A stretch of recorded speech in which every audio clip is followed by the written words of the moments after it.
All right, guys, welcome back to the show. Today we have a very special guest.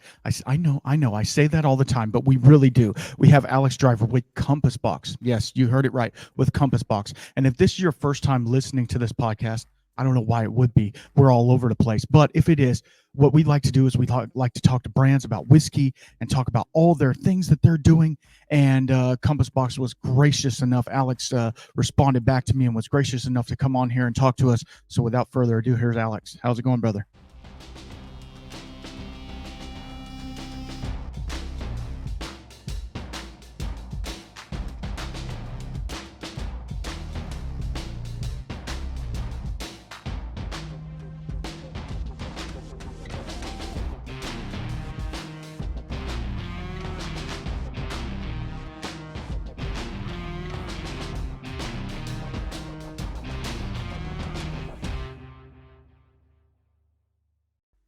It's going good. It's going good. Thank you for making the time.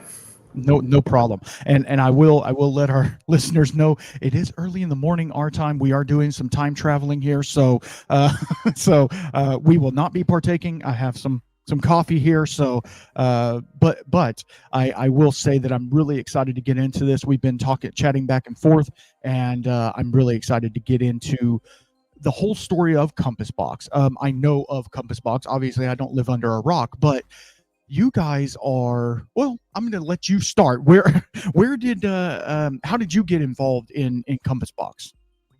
Well, I got involved in Compass Box quite a long time ago. I think the first time I stepped foot through the doors was 2009.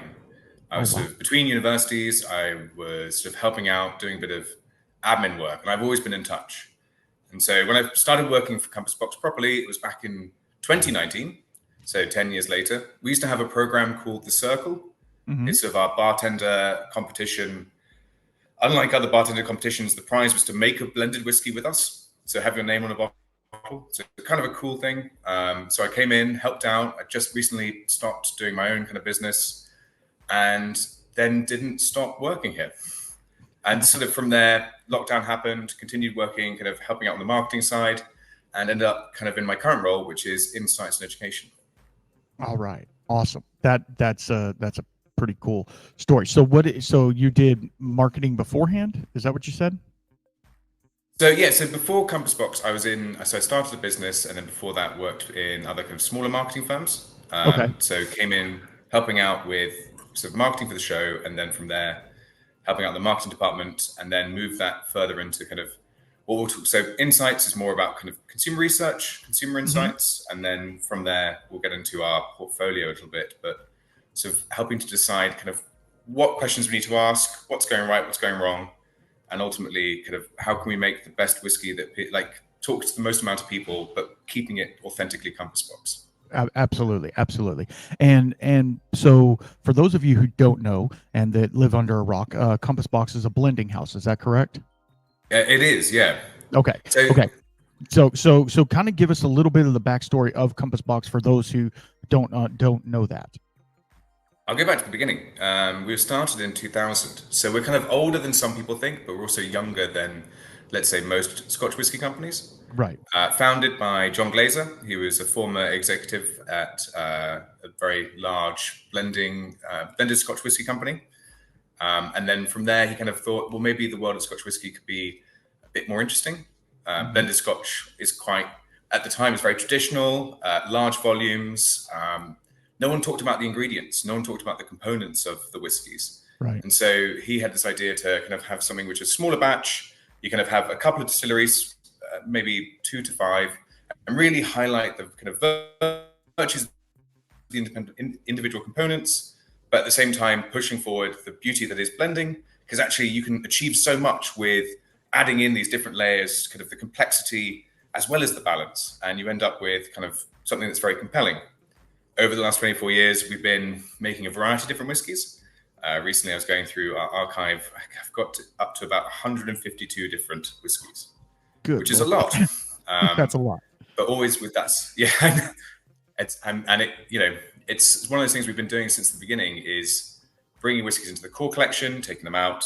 But yeah, so that's where we started, going for a long time. And it's very nice of you to say that kind of if you've been living on a rock, you shouldn't have heard of us. But we have this strange thing as a brand where we are both, we're the number 11 most admired whiskey brand in the world, and yet most people don't know who we are. And so it's that strange kind of like balance between everyone who's in the industry, who kind of works in this, has heard about kind of what Compass Box does, what we're about, which is kind of highlighting, showcasing individual expressions, talking about flavor, talking about components, process and transparency, and yet go to a broader audience, and very few people have heard of us. Right. Exactly.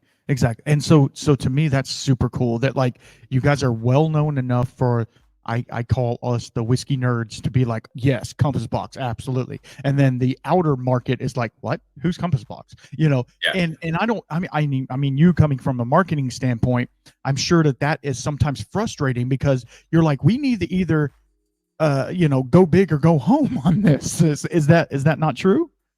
It's twofold, because part of what makes Compass Box is that we're whiskey nerds, right? Like it's when. We're not doing this because it's purely just a commercial venture. The company begins because it begins with this idea of kind of what interests us. Mm-hmm.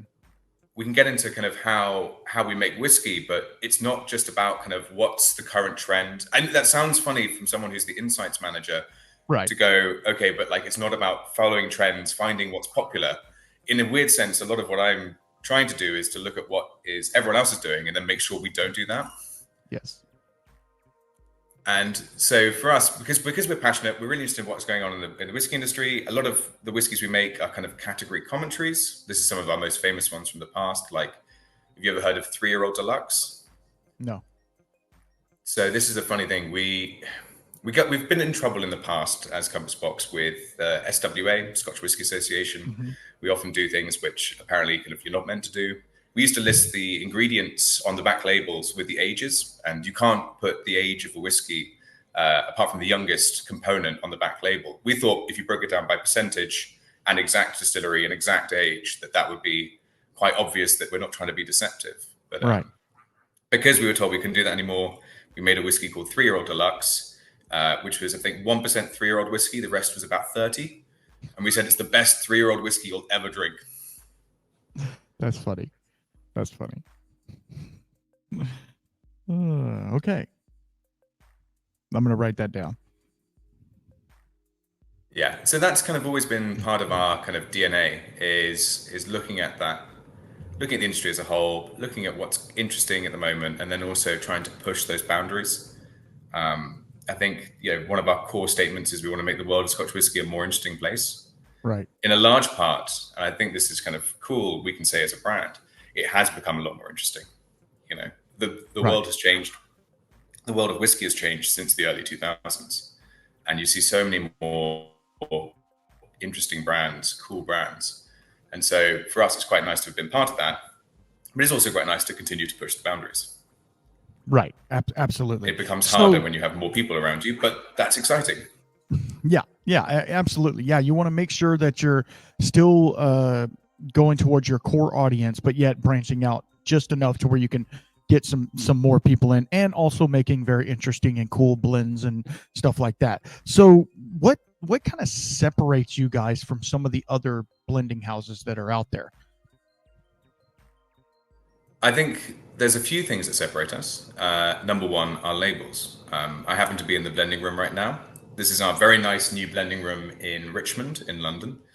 Yes, as a Scotch whisky company, we are technically based in London, which is probably one thing that sets us apart from a lot of other brands. Right. Although, funny enough, William Grant & Sons is just down the road. Yeah. Their head office, that is. And so, yeah, based here. And so you can see behind me a lot of our labels. We're kind of very into whiskey's not just about the whiskey inside the bottle. We went to all this effort to create it, to blend it. It's important that it also looks and feels a certain way. Like it has to be appealing in all aspects. And we can use the label to do a lot of storytelling. Traditional whiskey is very romantic, and it talks about a place in Scotland. And there's this kind of, and a lot of that is done through the marketing. For us, we don't have a place in Scotland. We're about Scotch whisky and potential and all the things it could be. And so the look of the label, the feel of the label, quality, the interaction, and the detail becomes what's important. I remember who said it. It's details aren't details. Details are everything. Right. So that's one aspect. And then another part is that transparency. I know a lot of people, a lot of new brands followed suit. It's really inspiring to see certain kind of like newer blending houses, newer blends coming through, and they're really kind of highlighting the percentages. When we first started our transparency campaign back in the 2000s, the other company who came in with us was Bruichladdich. So if you go on Bruichladdich website, you'll see they'll break down their recipes for batches by cask, by origin. They can't put the ages in it, but we'll give you as much information as we can. We do a lot of stuff on our websites. We'll give you a whole percentage breakdown with cask type, with distillery where we can. And if you email us, then I will tell you exactly what's in the, I can tell you, it's funny, once it's in the bottle, once you've bought it, I can tell you exactly the ages of each individual component.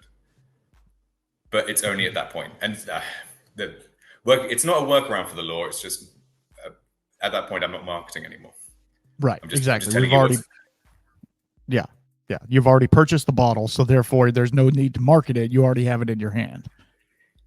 And at that point, I can tell you. Yeah, exactly. That's super cool. And, one of the things that we are all about on this channel is transparency and just making sure that what you say is on the bottle is actually what's in the glass.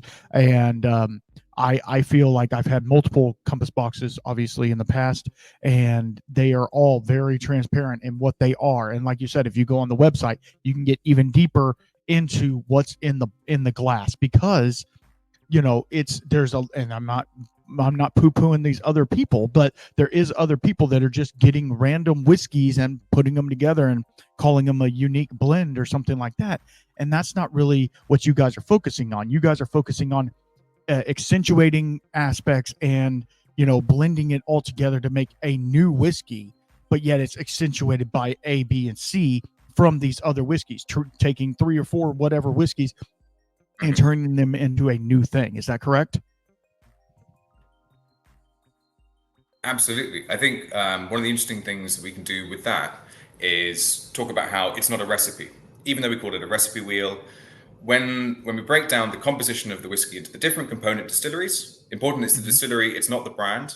They're two separate things. It gives you an idea of kind of roots of flavor into the product, but ultimately you can't replicate it, because those casks, as we all know from trying single casks, can be wildly different. And so a lot of the work that we do is about trying to marry those different things together to bring it in, to fill into a profile for a core collection whiskey, because we're trying to pursue that consistency of flavor. But being a blender and being a kind of small batch blender, we can also, as we say, reserve the right to improve on a recipe. So it doesn't have to be entirely consistent if you can make it a bit better.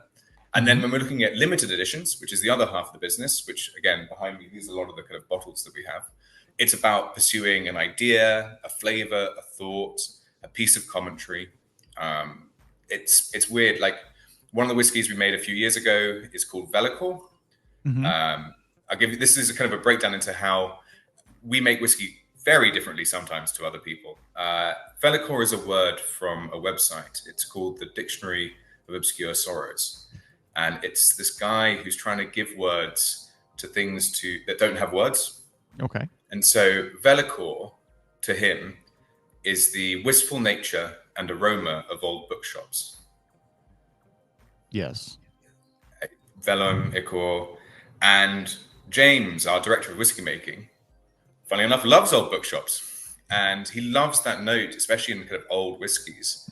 And so he's like, well, I'd like to make a whiskey called Velikor that was evocative of this idea of old bookshops and the aroma of them. Right. And so we did. That's awesome. Actually, I think I've got... So there. Oh, wow. And then you can see on the design, it's kind of same idea. It's all those old books. I love that kind of stuff. That's one of the things that we get to do that is... sometimes the conversations we have around new whiskey, especially limited edition, just go into the strangest places. I think the other day we were talking about the ship of Theseus. And that's what it's really all about, right?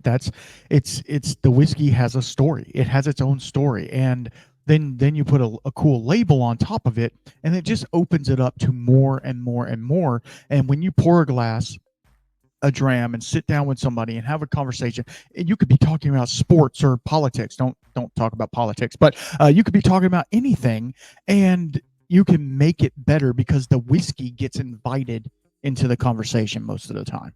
That's how I feel. Absolutely. One of the things I look at with the core collection is that they are whiskeys that have character. So even though they're very flavor driven, we've recently rationalized, we really recently brought the core range down to our core four. These are kind of the ones we'll make all year round, but they each have a different character, a different personality, a different vibe, if you can say vibe. And it means they kind of fit into a moment. And also at the same time, there's something interesting about them, but they're a tool to have conversations by. I think a lot of whiskey people nowadays talk about how whiskey is actually this convivial drink. It used to be very insular, right? It used to be about kind of yourself next to a fire on a leather armchair. And it's kind of broken through that reputation. Yeah, it has. It really has. And so we'll get into the core four here in a second, but I wanted to ask another question about, and I know there's certain aspects you can't talk about in this, but like when you're sourcing the said barrels from the distilleries, are they willing and happy to work with you, or is it kind of one of those ones you got to kind of not bribe them, but you got to be like, come on, I promise it'll be good. How do you go about sourcing the said barrels that you're going to use in your blend? We're very lucky. We're very lucky that we've been going for as long as we have, because we've got these long-standing partnerships, relationships within the industry, and that has allowed us. And because of that, we've got this credibility. So that allows us to have access to stock that I think a lot of other people might struggle with.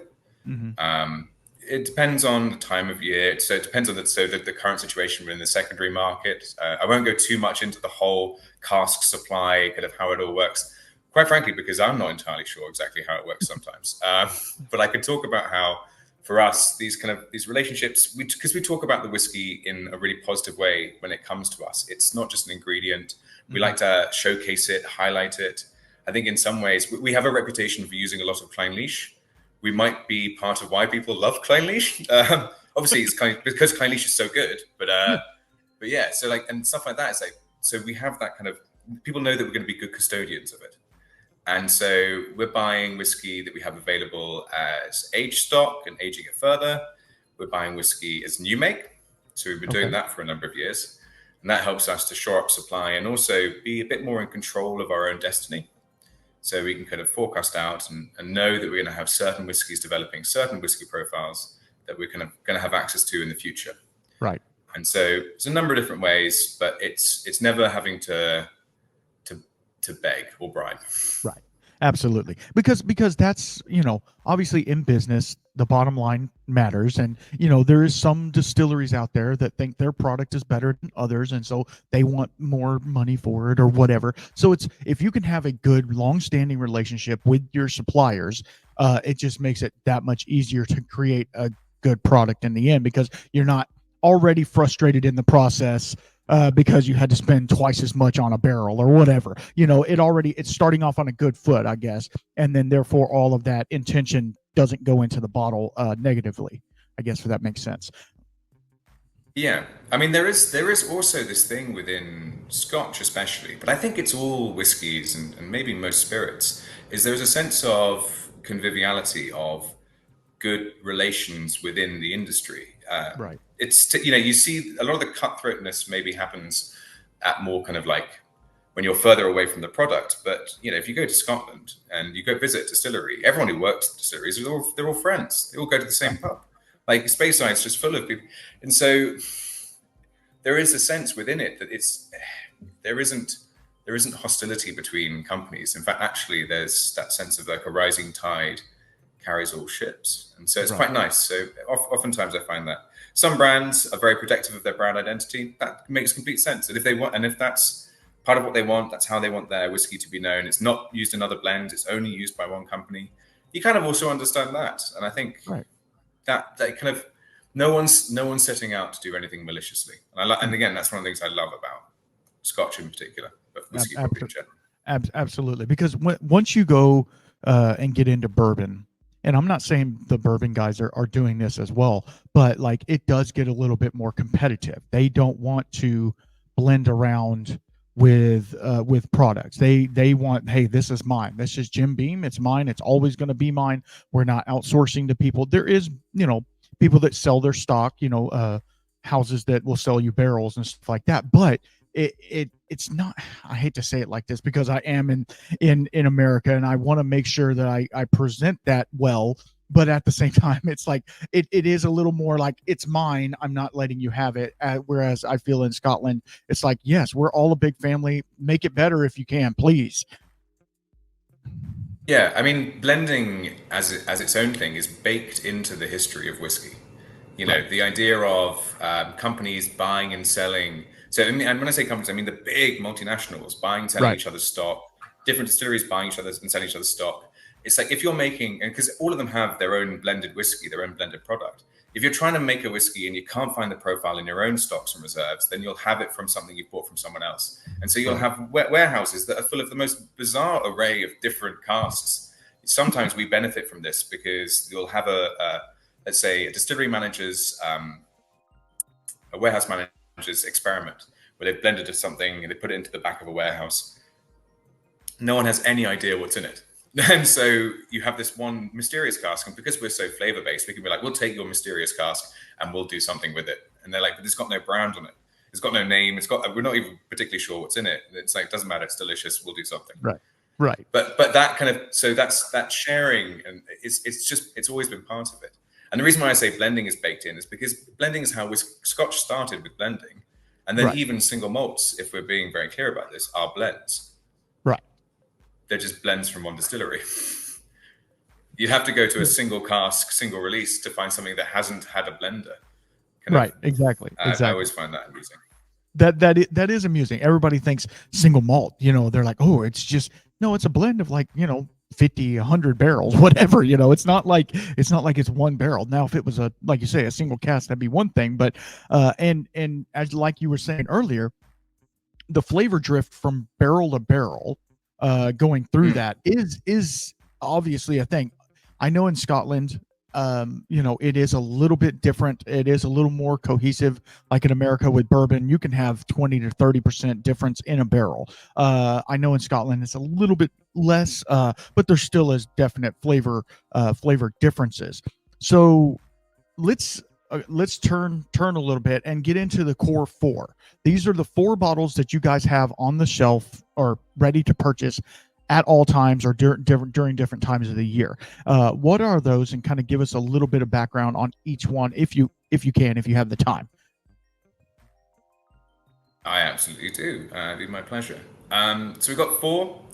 Two of them come from our old kind of portfolio, and then two we've created new to kind of fit into this very flavor direction led range. We begin with our Orchard House. So Orchard House we released in 2021. This is kind of a cool one. It's a profile that's not super usual in Scotch whiskey. It's light, it's fruit forward. It's not got a huge amount of oak. It's got enough that it's there to help accent those fruit flavors. But those light kind of apple, pear drop notes haven't been overwhelmed by the oak. But it began as not a problem, but maybe like a kind of not even happy accident. When we received the kind of new make that we were using, so this is primarily Clynelish and Linkwood, so whiskey from the Clynelish distillery, whiskey from the Linkwood distillery, we found that after 5-6 years, they didn't have as much oak character as we thought they would. We were using first world ex-bourbon, and we were looking to recreate a whiskey we used to make called Oak Cross, which is very oak predominant. Mm-hmm. And what we discovered is that they kind of were lacking that, but because of that, they had these really lovely ethereal light fruit notes. And so rather than going, oh my God, we can never make an Oak Cross again, we went, well, what can we make with this? And that's where Orchard House came from. And we kind of talk about where that comes from. We think a lot of the casks are water rinsed. So, the process of water rinsing a bourbon barrel, we're getting the last kind of remnants of the liquid out of it, which is fine. It's a good way of kind of getting something out to dilute the bourbon that's going to improve the flavor, but it's sort of stripping away that character for the first world bourbon casks. But yeah, like I said, not a problem for us, but an opportunity. Right. That's awesome. So So that yeah, kind no, of it's go ahead. Sorry. no. All I was going to say is that that's kind of the beauty of being a blender, being a blending house, is that we can take those things. We're not beholden to a profile that we always have to make, and the idea of innovating or iterating is again inherent within it. Mm-hmm. That is so cool. So did you kind of discontinue the Oak Cross and now this one is taking over, or are you going to re-release Oak Cross at some point, or? No, so Oak Cross had to be retired in about 2018, I think. And so this was the process of trying to come up with a new whiskey. It takes Got it. quite a while to come up with a new core collection whiskey for us, I'm sure. because again, you're trying to work out what you want to make, why does it exist, and getting the flavors right, the balance right, and also the name and the label. So I mean, Orchard House took a while to get to as well. Even though people look at the label, people often say, "I feel like I'm drinking the label," which is cool. Bit dangerous. Don't drink labels, but at the same time, like it's nice that it connects with people that way, and it sort of neatly takes us onto the next one in the range that we created, which is Nectarosity. So this one is new. So Orchard House is from 2021. Nectarosity is from 2024. And that is all about trying to explore that wood character, that bourbon influence, that sweetness that's inherent within those, but not making it too sweet, trying to draw out those lovely kind of like honey, toffee notes, while also keeping some of that underlying fruit. So you can see the difference between something that's relatively unoaked and something that has much more of that first of all bourbon. We also, which is kind of cool, didn't wait for them to pass the cask to pass through the bourbon system. We actually were buying virgin American oak, seasoning it with grain whiskey, taking the grain whiskey out, aging it further, and then we were putting full whiskey from the Clynelish distillery into that. So into that seasoned cask, and then using that as like a proto bourbon cask. Absolutely. So we know how much has been there. We haven't done anything else to it. So we're again trying to control that more, so we can create a more consistent whiskey. That's really cool because like we were saying earlier, even if you get old used bourbon casks from America or whatever, the consistency could be different. Like depending upon who you can get it from, the consistency could, one week you're getting from Jack Daniels, the next week you're getting from Jim Beam. It could be all over there, and you want your profile to be. Obviously, if you're building a brand, you want the profile to be as cohesive as possible. And when you have different barrels from different areas, and then when you can do that in-house, that just makes it cooler for one, but it also makes it something like, hey, so then you take that grain whiskey and you use it in your blends as well, correct? Oh, it goes back into Nectarosity as well. Yeah. So it's got all these different bits that are coming through each other, and they're just, and again, it's for us, it's finding the range of flavors. One of the great things about whiskey, Scotch in particular, is that it has the broadest spectrum of flavor of any distilled spirit. Like it's got the widest variety, the kind of, and you take those different distilleries and you imagine them as being kind of little, it's a whole spectrum. They're little parcels of that spectrum, and then you can start taking more bits of it and then adding them together, and you can explore anything. There's sort of infinite possibilities. Yes. And so creating more tools within our toolkit, more paints within our color palette, as one of our whiskey makers, Michael, would say. He talks about how blending is like taking, a single malt can be one distillery. It's like the best blues you'll ever see, but you add a bit of green in here, a bit of yellow, and you start to make a full picture of something. Mm-hmm. And so for us, anything that can give us more colors in our palette is exciting. That is exciting. It reminds me of, and I don't know if you've seen that, the meme of the guy, and he has a little red string going from one thing to the other, and he's like, it's right here. You can see it. Like it's all these different, you're pulling from everywhere, pulling from all these different distilleries and making a cohesive thing that goes together. And then you're like, wow, that's weird. Let's put that back here and let just sit on it for a little bit and see what happens. The fact that you guys get that liberty to just kind of, and I hate to say play around, but you get the liberty to play around a little bit and be like, hey, what would happen if we put these two guys together or these six guys together? What is the highest number of blends that you've put into one blend? Components. Again, this is we separate things out into components, which tend to be parcels of whiskey. So a parcel of whiskey being anywhere between 1 cask and I think maximum 20. Oh, wow. And parcel will be ones that are kind of aged at the same time. So filled into cask at the same time, put in the same warehouse, same type of cask. But we always try and taste as many of the casks as possible to make sure there's not too much variation, or that they're all progressing. Again, depending on what you're aging in, if it's first fill bourbon, pretty consistent. If it's a sherry cask, kind of need to taste everything because you can go some crazy places. So in terms of the number of varieties that have gone into one bottling, gosh, I think I've seen one with 18 different 18 different parcels before. But a lot of those might be the same distillery, but have been aged for a different number of years. So you'll have like a 17-year-old in a small percentage that maybe does one thing, and then you've got a broader 12% of that same distillery, but a younger age that's giving you more of the base. There's always a point behind it. I think one of the funny things I've noticed, well, not noticed, but one of the funny things I like to talk about with what we do is that we have 2% of something in a blend. And often people will say, why is there 2%? In Orchard House, for instance, which is a very light fruit-forward whiskey, there's 2% whiskey from the Cowlila distillery. Oh, why is there smoky whiskey in here? And it's twofold. One, you know if it's not there. So you taste the sample side by side, and you're like, okay, this is crazy. There is a noticeable difference. This one falls off. It disappears too quickly. I like to think about it as like the smoke helps to slightly entangle those ephemeral flavors, so that it keeps them around for a bit longer, and then allows the finish to extend beyond the natural length of what a kind of very light whiskey would normally do.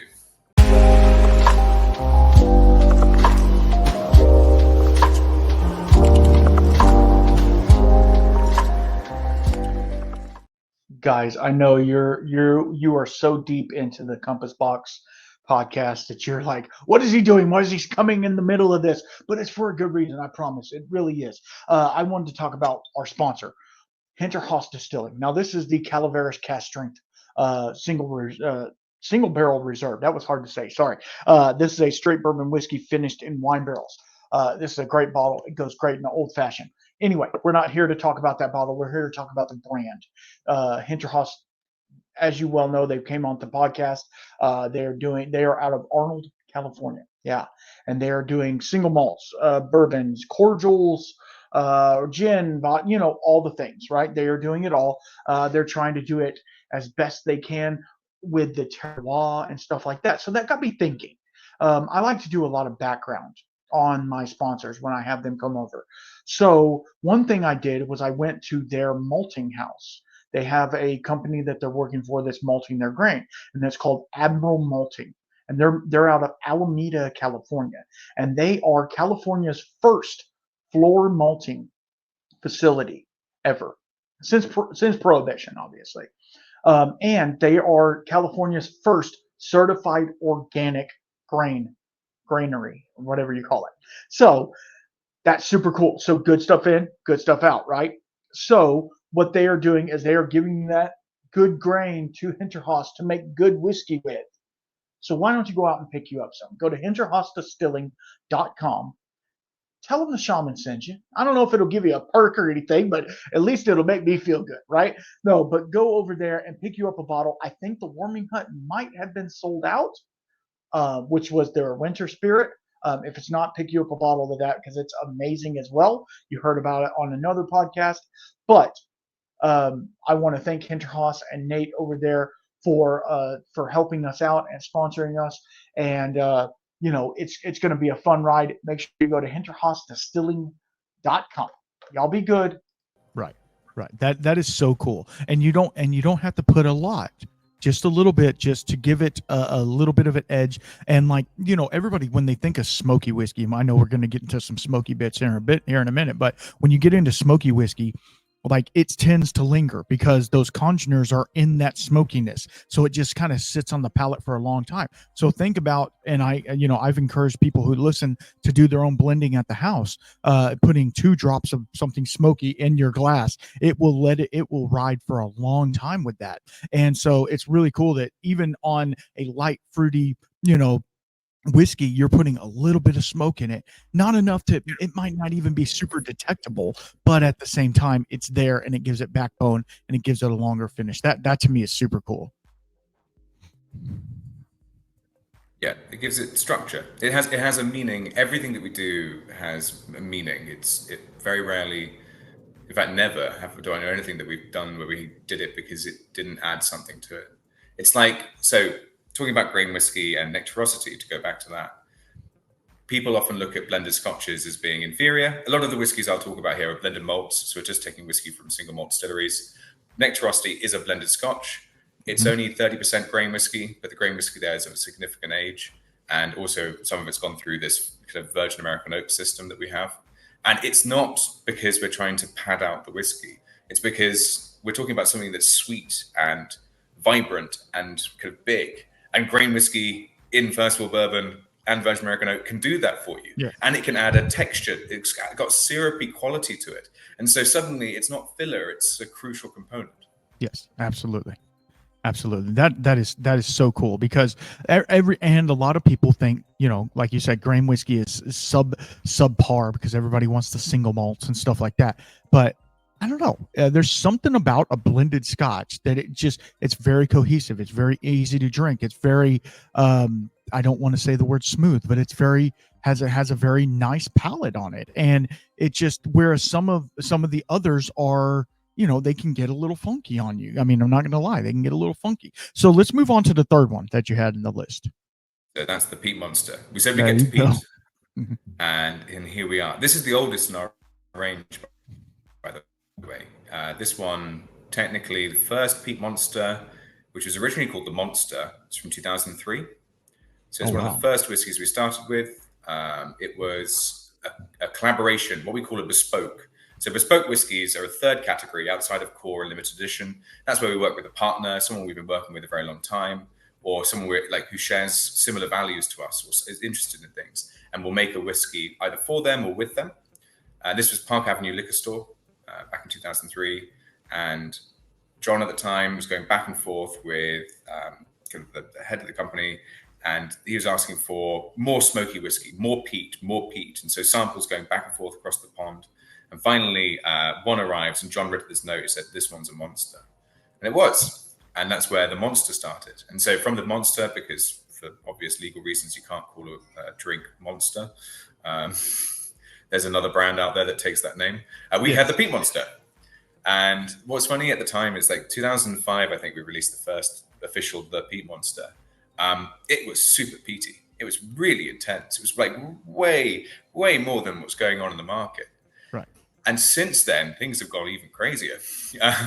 Things have really ramped up, and I like to think that we started this sort of peat arms race, but we maintained it. And so a lot of peat heads will try peat monster and go, it's not really a monster. It's it was a monster for the time, but also it's a bit of a chameleon. It sort of evolves and is changing. But ultimately, it's to help rehabilitate the kind of profile of peated whiskey, because peated whiskey in the peat monster is balanced and it's complex. It's sort of ironically elegant for something called the peat monster and something that's peaty, but it's got this sweetness behind it, this sort of really endearing kind of sweet smoke, barbecue kind of character on the nose, and then on the palate, it's just very full, but without being overwhelming. We say blending is also for balance. This is a really great example of it. Right. And would you? One, by the way. Go ahead. I was just going to say, this one, by the way, very easy blend to remember. It's 66% whiskey from Caolila and 33% whiskey from Lefroy. Ooh, Lefroy, good job. So, would you consider that? Would you consider that your signature? As in, is Peat Monster our signature whiskey? Or, well, no. So we don't have a signature whiskey. We have one which is older than Peat Monster. Okay. That's Hedonism. Oh, yes. Hedonism we've been doing since we started. It's not a core whiskey anymore. It's what we call a limited annual release. What we were finding is, because Hedonism is a blended grain whiskey, it's on average about 18 to 20 years old.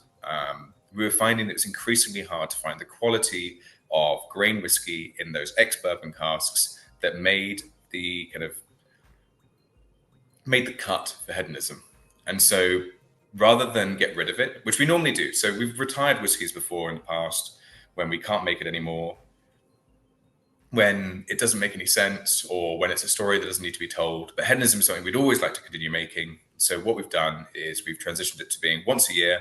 So everyone knows when it comes out in February. There'll be a certain amount. We'll make it for that year. We won't make any more, and then we'll wait until the next year to make another again.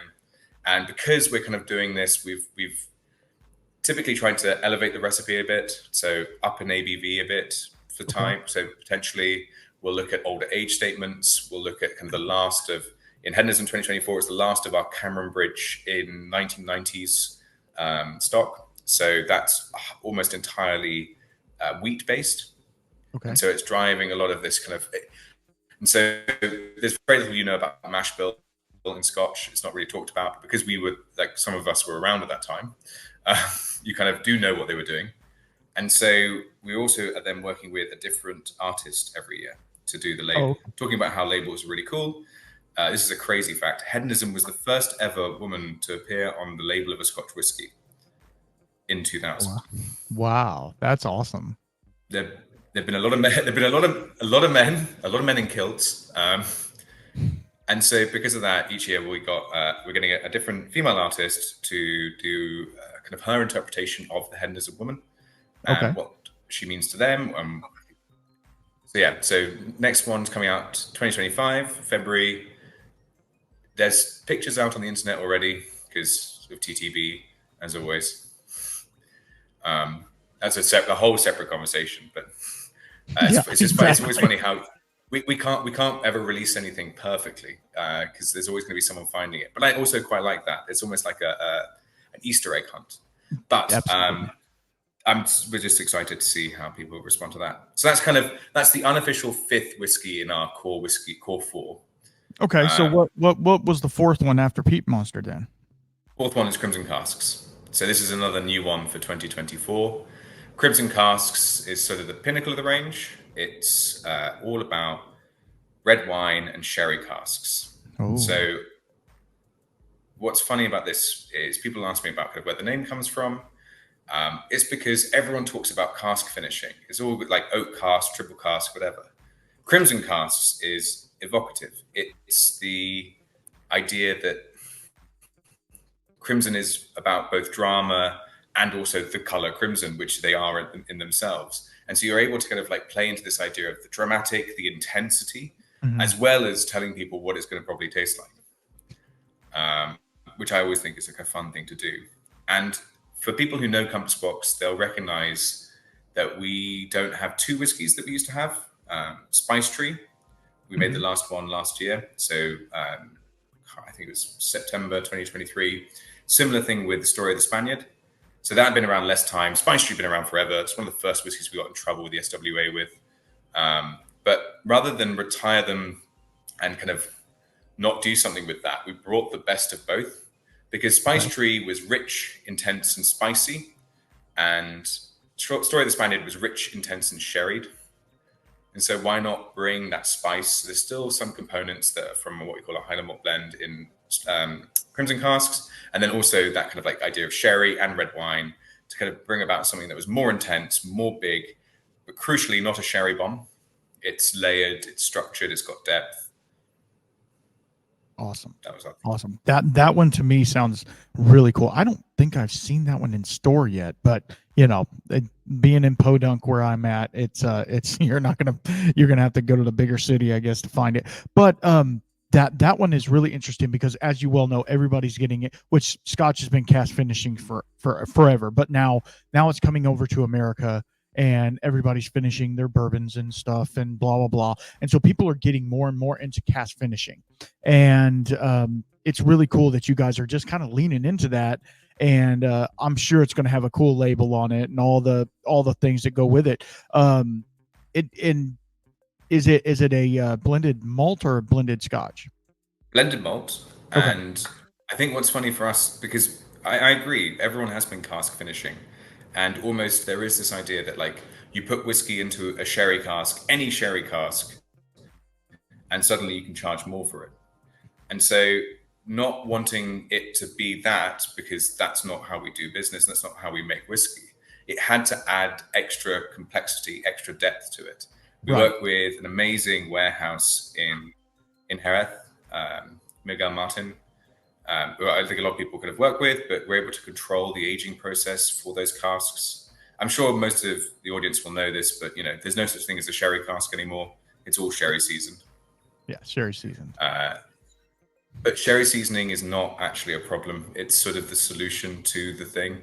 It in the same way that controlling your own aging, controlling your own warehousing, your own casks, this allows you to control exactly what congeners go in, what you take out, what kind of cask you're going to get, and gives you that little bit of consistency.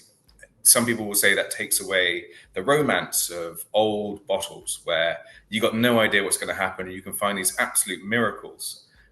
Those are great, but you're forgetting the 95% of other whiskeys that may have come out of that system. Right. Yes, sir. Yeah. And so, that rounds off our core four. You'll see there are four very clear directions, right? You've got light fruit, cask-driven sweetness, that Islay smoke, and then at the same time, you've got this kind of like lovely, rich, intense sherry. But each one of them is done in a very different way to the other, like traditional whiskeys in those styles. I've also not talked about regionality, apart from Islay. That's because that's where all the peated whiskey largely is made. And it's because for us, we often will blend across profiles. We're blending for specific flavor combinations. Right.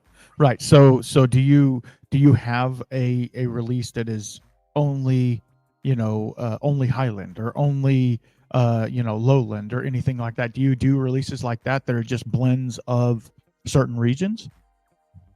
Not really. I mean, the closest is the Peat Monster, with it just being two Islay whiskies. Right. And I don't think we would, because actually, as soon as you lock yourself into making a Highland whiskey to taste like Highland whiskies, you're locking yourself out of all of the Highland malts that don't taste like Highland malts at all, because there's no such thing as a Highland malt. Yeah, I get it. Naturally, is what I mean. It's not given to that region. Right. That to me, that's super cool that you say that, because you're right. You try one Highland, it's not like the other. There's some really obscure Highland malts out there that you can find that are just, that's a little off, not off in a bad way, but off profile. And you're like, but I really like that. So it's really cool that you're just kind of playing around and finding unique casks as well that kind of give a little bit to the blend in itself. So what are some of the challenges that either you personally in the business have had, or that Compass Box as a whole has had in this whole? I mean, y'all been a long time in this game. What are some of the challenges that you've ran into? Casks exploding, whole lines not selling because it just didn't work out. Nobody liked it. I doubt that one happened. But give me a couple of the challenges y'all been working with. Yeah, I mean, so for us, our challenges are very different to most other Scotch whiskey companies. We're not sitting on things that we can't use. We buy whiskey that we can use. We're not a distiller, so therefore we don't have to worry about that aspect of it. But I guess that also means that it comes with a certain level of, we can't control the distillation. But in that case, that's not necessarily a problem. In the way that I've talked about with other whiskies, is if you stop making one, it's a beautiful constraint because you can start making something else. Yes. In terms of actual kind of issues, everyone goes through the same kind of production problems. We've definitely had one whiskey before where, because we try everything all the time, very difficult job, obviously horrible for us. We have to taste the casks, and then we have to taste the prototypes. And then when we vat everything, we have to taste the vatting. And then when we marry the whiskey, and so this is where we take those vattings that we put, so that's the original recipe, we put them into casks that were put in to make that whiskey. And then we have to taste those casks, then we have to put it back into a vat, and then we have to bottle it, and we have to taste the bottling. And so at times things can go wrong. We had one where we don't think the filter had been cleaned properly from a heavily sherried whiskey that had gone before. That whiskey was not meant to have any sherry in it, but we just changed the recipe. So rather than going, oh God, what are we going to do? We went, oh, okay, let's take it back, put it back into casks. Now let's do this properly. Let's intentionally add some sherry character to this whiskey. And I think arguably it became a better whiskey for it. But it's still those kind of things sometimes present themselves. But being adaptable, being flexible, and like I said before, not being strictly beholden to, let's say, a large business standard means that we can make things that become and evolves to something else. It's a Picasso quote that used to sit on our old blending room wall, which was, "I begin with an idea and it becomes something else." And I just think that's a great company ethos to have for a small business. Absolutely. Yeah. And so that leads me into the bottle I was talking to you about before we press record. And I, if you can, and if this is I feel like it is, but talk to us a little bit about a marrying cask. I've talked about it in the past, but obviously I'm not as eloquent of a speaker as you. We were talking about none other than the Artist Blend. This is a single marrying cask. So would you consider this a single barrel if you were going to do a single barrel? That's the blending equivalent of a single barrel release. Okay. What that is that we've taken the vatting. So we've created an artist blend recipe, got all our casks together. So the way we do that is we take lots of different samples from the office. So in our blending room, we'll put them together, devise a recipe, taste it, send the instruction up to Scotland, because it's Scotch whiskey. It has to be distilled in Scotland, aged in Scotland, and then bottled in Scotland. So we do work with partners up there. And so then from that vatting, everything gets put back into casks. Some of those casks, I said we were trying them. Some of them are amazing. Some of them are so good, we're like, actually, this is not going back into that vatting. This is going to go to the side, and this will become a single marrying cask. This is like an exceptional, and then we might leave it for a bit longer. And so you can leave it for a period of 6 months to maybe a couple of years. And so we'll talk about the distillery that's from. So I believe you said that one is an ex-liquid cask. Correct. So when I said we put the recipe together, and then when we marry them, we're putting them back into the casks that went in to make that original vatting. And so you've got some aging in liquid. In the case of an artist blend, there's some aging in ex-Clynelish, or maybe you've got some ex-Cameron Bridge.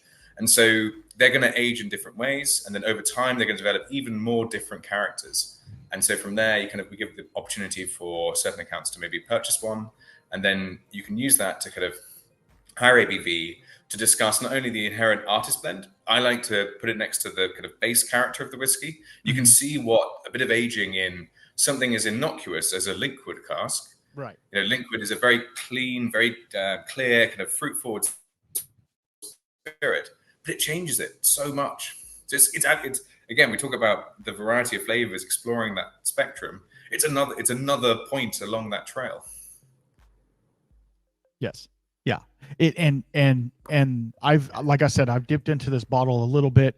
This was a special release or whatever through a bourbon group that I have, which I'm really excited that bourbon groups here in America are getting some Compass Box, because that you don't see that too often. They're all going after all the tater bottles and stuff like that. So that bottle to me is really, it's special, but it's also like, it's really approachable and easy to drink. And the fact that you say on the label, no color added, non-chill filtered, and it was bottled at 49%. So like, you're even going above the threshold of the 46 for everyone who's listening, so like that to me is a big component of it. And obviously you guys have a lot of the information on the back of the bottle itself, which to a normal person who would just pick it up on the shelf, they're going to look at the back of the bottle and be like, oh, okay, this has ABC, this is what I might be able to taste out of it. That to me is super cool. When you get the bottles that say,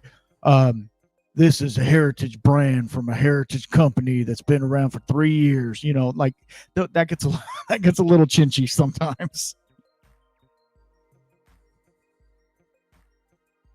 Yeah, definitely. And the point about no color added and not chill filtered, that's something we've been doing since the beginning. Certainly, it's a philosophy. It's a point of integrity for us that you don't chill filter, because if you chill filter, you're essentially removing fatty long chain acids. To get really nerdy about it, and that's going to add textural quality. It's debatable. Some people say it does add flavor. It doesn't add flavor. It definitely affects texture, and texture is really important to us. That's a really key part of of the blend.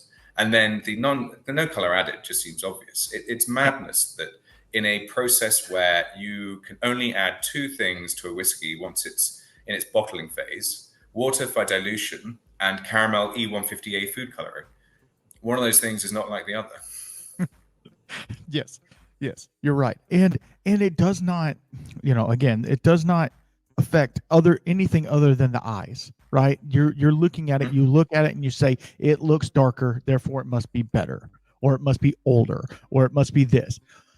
No, it's just, they just put the thing in there. It's fine. The issue we have here in Texas is our whiskey's getting too dark. It's almost black on the inside, and we're trying to slow down the aging process and get more maturation. So they're doing, slow water reduction in the barrel and stuff like that to get a 5-year, 6-year, 8-year whiskey, because it is maturing so fast and it just tastes like a piece of wood by the time it's out of the barrel, and obviously we don't want that. So it's really cool that you guys are just like, no, we're not gonna do any of that, because you could send out a 40% bottom of the barrel whiskey and people would buy it because of the brand that you guys have built up.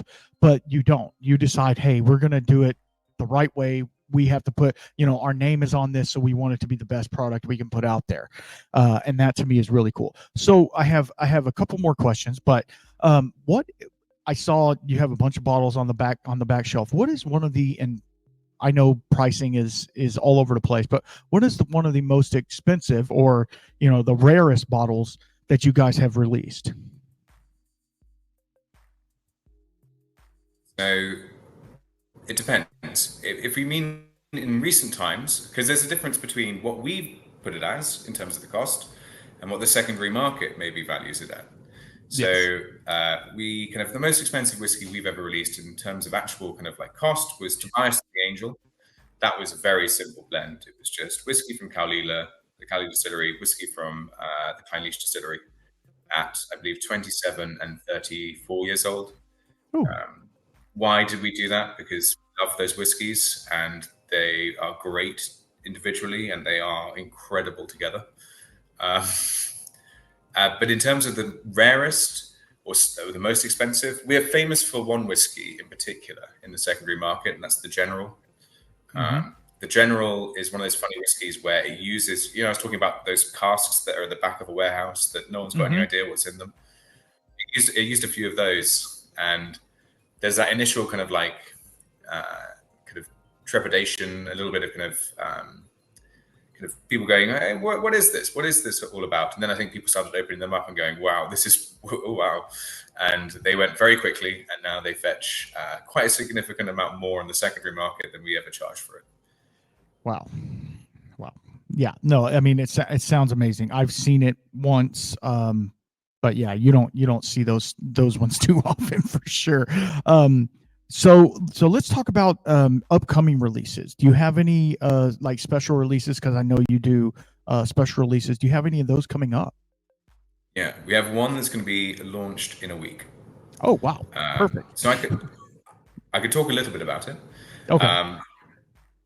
I could talk about one of the things I think is really cool about it. So it's based around the idea of smoke. Okay. But that actually a lot of people don't appreciate the underlying and inherent sweetness within smoke. Right. And that actually, if you kind of take it back a little bit, we're using some really interesting cask finished whiskey that we've been doing. And you kind of get to explore those underlying fruit, jam, honey notes that too often when you kind of take whiskey to this ridiculous ppm, you kind of lose a little bit of. But my favorite bit about it is that back in 2022, we were filling some casks that we got, some dessert wine casks. And we had a range of dessert wine casks. I think there were some masala casks that we didn't know what to put in them. And James, our whiskey making director, was like, what do you want to put in it? And it's like, well, why would we, we could say what we want to put in it, but why don't we ask our fans? So we sent out a newsletter and we said, look, here's some casks. We've got a choice of 3 different distilleries that we could probably put in and finish in here. What do you want to see from us? And so they voted. They voted overwhelmingly for Freud, unsurprisingly, in many ways. And so this is those parcels of whiskey from 2022 through to 2024 finally coming into a blend, which I think is really cool. I just think that's, and so I like the fact that someone can track the kind of the thing they did 2 years ago. They get to see a bit of like what it is to be a whiskey maker, that you have to wait 2 years to finally get. I mean, 2 years is very short in whiskey making terms, to finally get an output on what you made a decision on. Absolutely, because it's one of those things, like, you know, and I talk to a lot of people about this. It's like you put it in the barrel and you just cross your fingers and hopes that it's not going to be crap, right? You're like, I don't know, is it going to be good? And most of the time it is, obviously, but you know, it's like you're just kind of rolling the dice and hoping that the barrel plays nice with the whiskey and, you know, stuff like that. And then in the end, if you got a bad barrel, you got to either blend it out or be like, hey, you're going to sit for a little longer or whatever. It's, to me, it's it's super cool and exciting to see that you guys continue to innovate and continue to push the boundaries of blending. And not only are you blending, you know, the same couple of distilleries you can get barrels from, but you're outreaching and finding new. Are you trying to go into some more? And this might be a question you can't answer, but are you trying to go into some more like of the craft type distilleries in Scotland, what I would call craft, you know, the smaller distilleries where they have a very unique cast? Are you doing any of that? We certainly do use whiskey from all over Scotland. I don't know if there's anyone I can particularly call out as being kind of. We used some Loch Lomond peated grain for a whiskey a while back, so that's really unusual because it was a malt whiskey they ran through their column still. So malt that they ran through the column still, so it becomes a grain whiskey by the magical property of what everyone just agrees. And they decided to use a peated malt. So it's even more confusing because you have this grain whiskey that tastes like a peated single malt. That was really cool. And then what we also sometimes do is we step out of the world of Scotch. So we're not always, we're Scotch Whiskymakers. We talk about whiskey making. It's a term that we came up with. It's because we kind of compare whiskey making with wine making. You know how so much of wine is about blending. All champagne is blended, really, and it's very well appreciated over there. So we like to talk about how it's similar to that kind of assemblage. And so for us, on the whiskey making front, we can then go, well, maybe it's not always Scotch. 2019, we blended Calvados and Scotch whiskey. Okay, that was phenomenal. Like what a cool combination, because so often people try and find these fruit notes within whiskey by using an ex-Calvados cask or an ex-apple brandy cask. And you're like, well, it's already inherent within the spirit. Just add it. Just put it in. See what happens. Yeah. We have to call it a spirit drink, and that does obviously affect how everyone perceives it, because now suddenly it's not Scotch whiskey anymore. But it doesn't matter to us because we made something that's delicious. And that's amazing that you guys are just like, hey, let's try it. It's got to be good. You know, you get a good Calvados and a good Scotch and mix them together. It's like you're, making a cocktail in a glass already. So it's like, that's pretty cool. It's actually funny enough. I think it's sitting right there, and the name of the whiskey is called Affinity, because they have a natural affinity for each other. Yes, absolutely. Well, that is amazing, and I'm really excited for you guys, and I'm so appreciative, Alex, for you coming on here and hanging out with me. Did I have another question? I always do this at the very end. Did I have another question? This is the issue, because as you're talking, I'm thinking of other things that we could talk about, and it hasn't. So okay, here's another one. Is you talked about peat monster, and I'm a big peat head, obviously. Is there any other, I mean, you have a little bit of smoky stuff in some of your other blends. Is there another blend that's similar to peat monster in its profile, that's even a limited release or something like that? Two at the moment that you might be able to find. So one is the one we're releasing very soon. That is going to be, it is primarily smoky whiskey, but it's a bit less smoky than Peat Monster. Okay. And then we last year released Peat Monster Cask Strength Origin Story. Yes, I heard about that. Yeah. What this was, and I can speak to it because I'm very proud to say my name is on the back of that label. That is awesome. because it was basically this idea that like Peat Monster is an inherently American story. It's about American influence within Scotch whiskey. You know, the story from Park Avenue Liquor Store, that it was that back and forth. Our founder John is American, and at the end of the day, Peat Monster is entirely, or almost entirely, it's like 1% not ex-bourbon. And so you have this sort of story about how we've been influenced by America. So let's talk about that kind of origin story. Let's take it all the way back, and let's age a portion it in virgin American oak casks. And so the reason we can take it up to 56.7%, while still, because we don't want to release a whiskey you can't drink neat. It's important. Like, I know a lot of people like to have cask strength whiskies to dilute it down. The reason we like to release them at a certain percentage is because we think it's the best percentage to be drunk at. And so it was like, how can we get it to that ABV while at the same time maintaining this kind of quality that it's drinkable and it's balanced?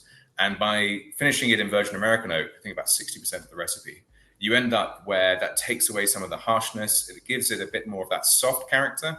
I'm one of those people who gets very, not annoyed, but I don't like to use smooth, because smooth doesn't tell you anything. Yes. Soft, because if anything, it's a textural thing. When people say smooth, they often mean it's inoffensive. But softness is something that's very real, and it gives it, so it takes away any of the sharp edges. And so you can have it at the higher ABV. Alcohol brings the flavor, and then at the same time, it's still not overwhelming. Right. Wow. I need to see if somebody has one of those. Anyway,